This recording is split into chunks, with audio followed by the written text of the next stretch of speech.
Campina Grande, substantivo próprio feminino que respira empoderamento. Nesse dia especial da mulher, a gente vai trazer para você a história de personagens femininas que marcaram e se destacaram na formação e desenvolvimento de Campina Grande. Porque a nossa sociedade ela segue um padrão, né, patriarcal, digamos assim, né? Então só o macho manda, né? É o pai de família, então depois é o irmão mais velho, ou depois é o marido. Então as mulheres realmente não tiveram muito espaço, né, para aparecerem, né? Então quem aparece primeiro, no primeiro plano assim, é exatamente professoras, né? Então acho que o primeiro registro de mulher assim no livro de história, é para mim não das Câmaras faz isso, é a professora Alta Leite, que foi professora no final do século XIX, começo do século XX. Depois apareceram mais umas 3 ou 4, assim. Então, ou seja, onde primeiro aparecem, fora do lar, né, seria em, digamos, profissão que se admite que sejam femininas, né?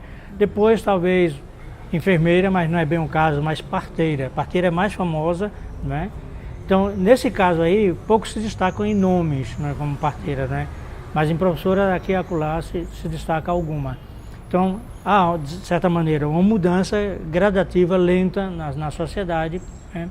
E aparecem também, assim, mulheres da elite, mulheres de fazendeiros, mulheres brabas, né?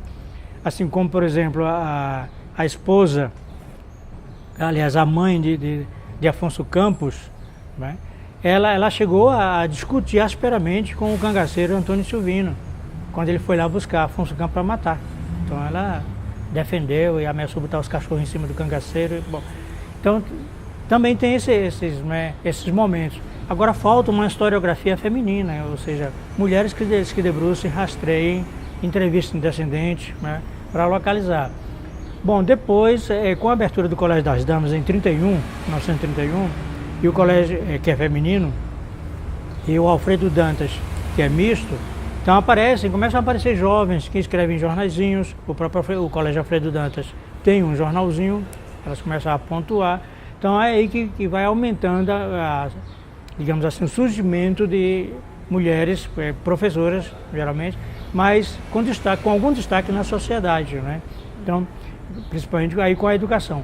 Depois, com a redemocratização, 1947, por aí assim, ou seja, depois da Segunda Guerra Mundial, é que aparece a primeira vereadora.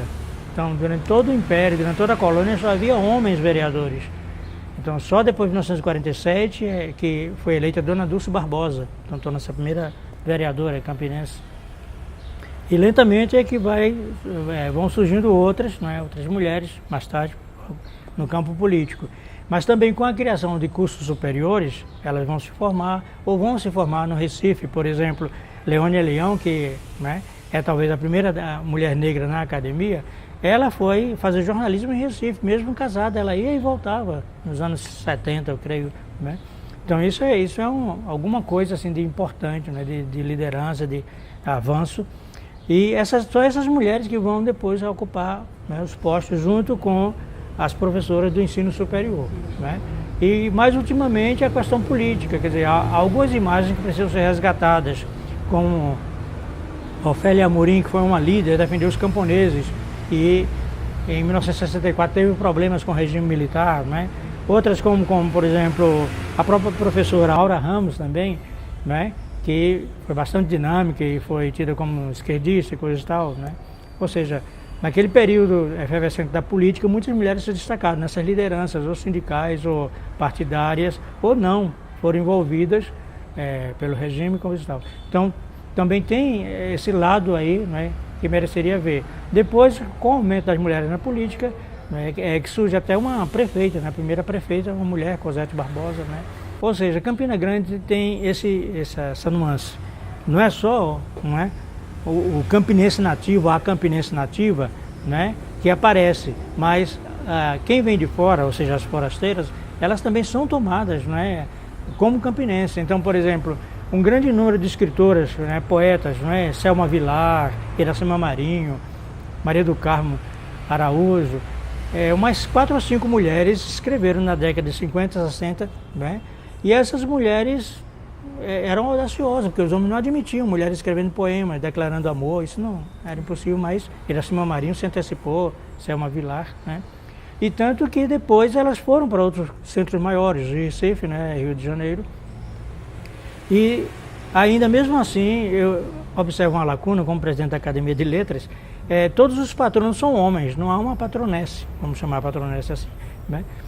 Ou seja, apesar dessas 4 ou 5 mulheres poetisas da década de 30, 40, 50 e coisa e tal, elas não entram, né, como patronesse na Academia de Letras, né? Então, mas elas vão aparecer depois como com freiras, né, eleitas, né?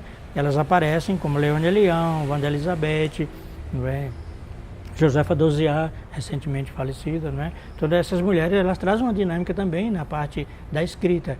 E Lourdes Ramalho, né? O maior nome para Campina Grande é Lourdes Ramalho, que apesar de não ser nativa, não é?